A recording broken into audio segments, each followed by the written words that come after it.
गांव छोटा था, शांत था, जिंदगी सरल थी, लोग मेहनती और संतुष्ट। फिर भी एक साया मंडराता रहता था। ये साया आता था गांव के किनारे तिलक की कुटिया से। तिलक एक रहस्य था। वो हमेशा अकेला रहता था।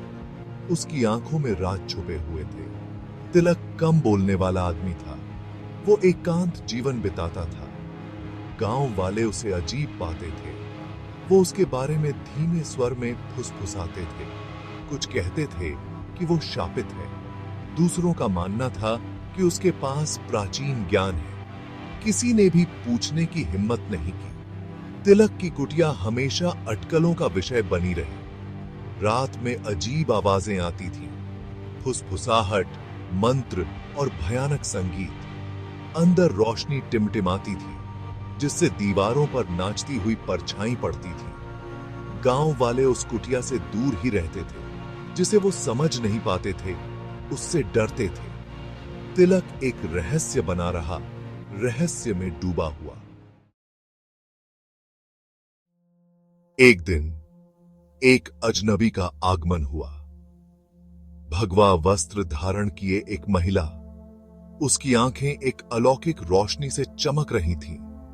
उसने अपना परिचय मां अनामिका के रूप में दिया। मेरा नाम मां अनामिका है।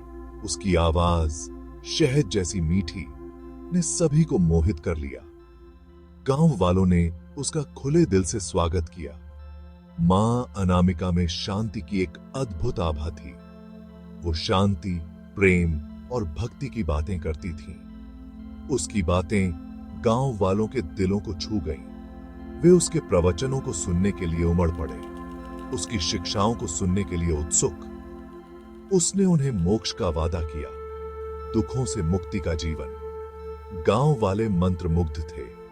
मां अनामिका का प्रभाव तेजी से फैल गया। उसने गांव के बाहर एक आश्रम की स्थापना की। लोग दूर दूर से उसका आशीर्वाद लेने आते थे। वो चमत्कार करती थी, बीमारों को ठीक करती थी और मनोकामनाएं पूरी करती थी।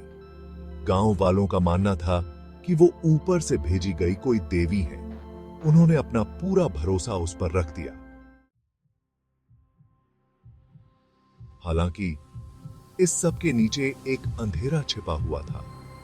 जैसे जैसे मां अनामिका का प्रभाव बढ़ता गया, वैसे वैसे गांव में अजीब और गरीब घटनाएं भी बढ़ती गईं। जानवर बीमार पड़ने लगे, फसलें मुरझा गईं और सूख गईं। गांव वालों को बुरे सपने आने लगे। उनके दिलों में डर समा गया। शक की फुसफुसाहट शुरू हो गई। मैंने अपनी दीवारों पर अजीब निशान देखे और मैंने उसे पूर्णिमा की रात को मंत्र पढ़ते हुए सुना। कुछ गांव वालों ने अपने घरों की दीवारों पर अजीब निशान देखे। अन्य लोगों ने दावा किया कि उन्होंने मां अनामिका को पूर्णिमा की रात को मंत्र पढ़ते हुए देखा है। उसकी आंखें, जो कभी शांति से भरी होती थीं, अब एक अपवित्र आग से जलती हुई प्रतीत हो रही थीं। गांव वाले अपनी आस्था और अपने डर के बीच फंसे हुए थे। वे नहीं जानते थे कि किस पर विश्वास करें। हालांकि तिलक सब कुछ देख रहा था। उसने उस अंधेरे को देखा जो गांव पर छा गया था। वो जानता था कि मां अनामिका वो नहीं है जो वो दिखती है। उसने उसकी तरह के लोगों को पहले भी देखा था। वो उस शक्ति को पहचानता था जिसे वो चला रही थी। यह एक ऐसी शक्ति थी जो सबसे पवित्र हृदय को भी भ्रष्ट कर सकती थी।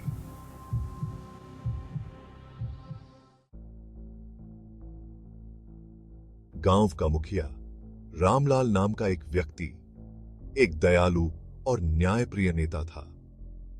उसने शुरू में मां अनामिका का गांव में स्वागत किया था, लेकिन अब वो भी भय की बढ़ती हुई भावना महसूस कर रहा था। उसने अपने लोगों की आंखों में डर देखा। उसने उस अंधेरे को देखा जो उनके कभी शांतिपूर्ण जीवन पर छा गया था। रामलाल ने तिलक से मिलने का फैसला किया। वो जानता था कि तिलक अलग है। उसने हमेशा उसके भीतर एक छिपे हुए ज्ञान को महसूस किया था।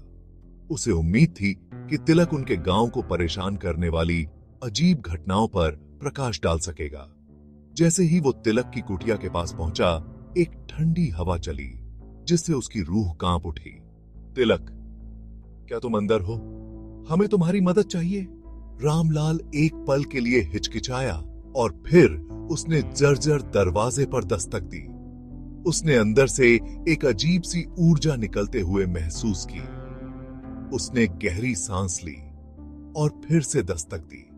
दरवाजा चरमराता हुआ खुल गया, मानो उसे अंधेरे में आमंत्रित कर रहा हो। वो अंदर कदम रखता है, उसका दिल जोर जोर से धड़क रहा था। झोपड़ी के अंदर मंद रोशनी थी। हवा में अगरबत्ती और जड़ी बूटियों की गंध फैली हुई थी। अजीबोगरीब कलाकृतियां दीवारों पर सजी हुई थीं। रामलाल की रीढ़ की हड्डी में सिहरन दौड़ गई। वो पहले कभी तिलक की कुटिया के अंदर नहीं गया था। ऐसा लगा जैसे उसने किसी दूसरी ही दुनिया में प्रवेश कर लिया हो। तिलक जमीन पर पलथ ही मारकर बैठा था। उसकी आंखें बंद थीं। ऐसा लग रहा था जैसे वो गहरे ध्यान में हो। तिलक ने धीरे धीरे अपनी आंखें खोली, अपनी निगाहें रामलाल पर टिका दी। उसकी आंखें मानो उसे अंदर तक देख रही हैं। रामलाल के अंदर डर की लहर दौड़ गई, लेकिन उसने खुद को संभाला। वो जवाब मांगने आया था। S2 media, a man demanding answers, a man with a determined look, seeking answers. तिलक, गांव में उथल पुथल मची हुई है। अजीब अजीब चीजें हो रही हैं। लोग डरे हुए हैं। मुझे आपकी मदद चाहिए। तिलक एक पल के लिए चुप रहा। उसने रामलाल के चेहरे का अध्ययन किया। वो उसकी आवाज में डर और बेबसी को भांप सकता था। वो जानता था कि अब समय आ गया था कि वो जो जानता है उसे सबके सामने लाया जाए। माँ अनामिका, वो नहीं है जो वो दिखती है। उसके पास बुरी शक्तियां हैं, ऐसी शक्तियां जिनका इस्तेमाल वो लोगों को काबू करने और उनका इस्तेमाल करने के लिए करती है। रामलाल की आंखें अविश्वास से फैल गईं। उसने ऐसी संभावना के बारे में कभी सोचा भी नहीं था, लेकिन उसे तिलक पर भरोसा था। वो जानता था कि तिलक उससे झूठ नहीं बोलेगा। लेकिन वो तो इतनी दयालु, इतनी करुणामयी लगती हैं। तिलक ने धीरे से अपना सिर हिलाया। ये एक मुखौटा है, एक धोखा है। वो दूसरों की आस्था का शोषण करती है, अपनी शक्तियों को बढ़ाने के लिए उनके विश्वास का इस्तेमाल करती है। वो इस गांव को पूरी तरह से खाली कर देगी, इसे एक खोखला खोल बना देगी। रामलाल की रीढ़ की हड्डी में सिहरन दौड़ गई। उसने मां अनामिका पर भरोसा किया था, उसने उस पर विश्वास किया था, लेकिन अब उसे तिलक की बातों में सच्चाई का एहसास हुआ। उसने गांव में रेंगते अंधेरे को देखा था। उसने अपनी ही छाती के चारों ओर उसकी बर्फीली पकड़ को कसते हुए महसूस किया था। वो जानता था कि उसे कुछ करना होगा, लेकिन वो क्या कर सकता था? तिलक ने रामलाल के डर और दृढ़ संकल्प को भांप लिया। एक तरीका है, उसने कहा। उसकी आवाज एक नई ताकत से भर गई। इस गांव पर उसकी पकड़ तोड़ने का एक तरीका, लेकिन यह खतरनाक होगा। क्या आप ये जोखिम उठाने को तैयार हैं? अपने लोगों के लिए, अपने गांव के लिए मैं किसी भी खतरे का सामना करूंगा, उसने दृढ़ता से कहा। तिलक की आंखों में उम्मीद की एक किरण चमकी। वो जानता था कि आगे की लड़ाई में रामलाल का साहस महत्वपूर्ण होगा। साथ मिलकर तिलक और रामलाल ने एक योजना बनाई। वे जानते थे कि वे मदर अनामिका की शक्तियों से सीधे तौर पर नहीं लड़ सकते। उन्हें उसे बेनकाब करने की जरूरत थी कि वो वास्तव में क्या है। उन्हें गांव वालों पर बनी उसकी पकड़ को तोड़ने की जरूरत थी। उन्हें गांव वालों को वो अंधेरा दिखाने की जरूरत थी जो उसके उदार रूप के नीचे छिपा हुआ था। ये गांव के वार्षिक उत्सव का समय था, जो प्रकाश और समृद्धि का उत्सव था। मदर अनामिका को बेनकाब करने का इससे अच्छा मौका और क्या हो सकता था? तिलक और रामलाल जानते थे कि उन्हें जल्दी से काम करना होगा, इससे पहले कि उनका प्रभाव बहुत ज्यादा मजबूत हो जाए। जैसे ही गांव वाले इकट्ठा हुए, उनके चेहरे पर डर और उम्मीद का मिला जुला भाव था। तिलक और रामलाल ने अपनी चाल चली। उन्होंने उन अजीब और गरीब प्रतीकों का खुलासा किया जो उन्होंने पाए थे, उन फुसफुसाहटों को साझा किया जो उन्होंने सुनी थी। उन्होंने अपने संदेह, अपने डर साझा किए। पहले तो गांव वाले उन पर विश्वास करने से हिचकिचा रहे थे। उन्होंने मदर अनामिका पर अपना भरोसा रखा था, लेकिन तभी तिलक ने कुछ ऐसा प्रकट किया जिससे भीड़ में एक सामूहिक हांफने की आवाज गूंज उठी। उसने एक प्राचीन कलाकृति, एक ताबीज निकाला जो पीढ़ियों से उसके परिवार में चला आ रहा था। उसने उसे सबके देखने के लिए ऊपर उठाया।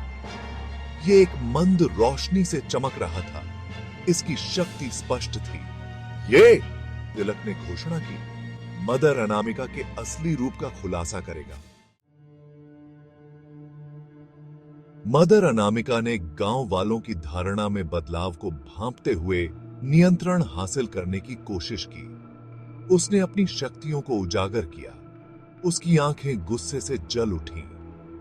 लेकिन अब बहुत देर हो चुकी थी। संदेह के बीज बोए जा चुके थे।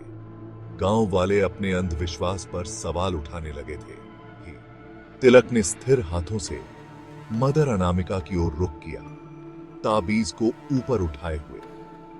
कलाकृति ऊर्जा के साथ धड़क रही थी। इसकी रोशनी तेज होती जा रही थी।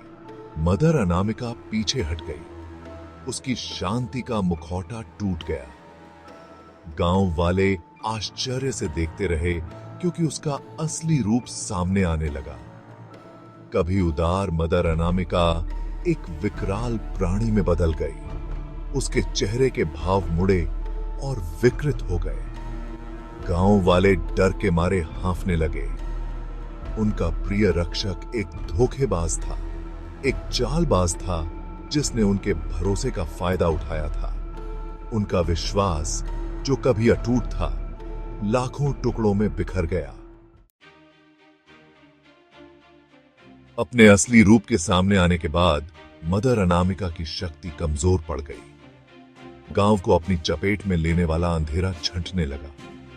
ताबीज गांव वालों की उम्मीद की नए सिरे से जागृत भावना से प्रेरित होकर चमकता रहा। उसके प्रभाव के अंतिम अंशों को दूर भगाता रहा। मदर अनामिका पराजित और बेनकाब रात के अंधेरे में भाग गई, फिर कभी दिखाई नहीं दी। जैसे ही सुबह हुई, सूरज की सुनहरी किरणें गांव में फैल गईं। लोगों पर राहत की लहर दौड़ गई। उन्होंने अपने डर का सामना किया था। उन्होंने अंधेरे का मुकाबला किया था और विजयी हुए थे। गांव, जो कभी डर और अनिश्चितता में डूबा हुआ था, एक नए दिन की गर्म चमक में नहाया हुआ था। तिलक और रामलाल नायकों के रूप में सम्मानित अपने लोगों के सामने खड़े थे।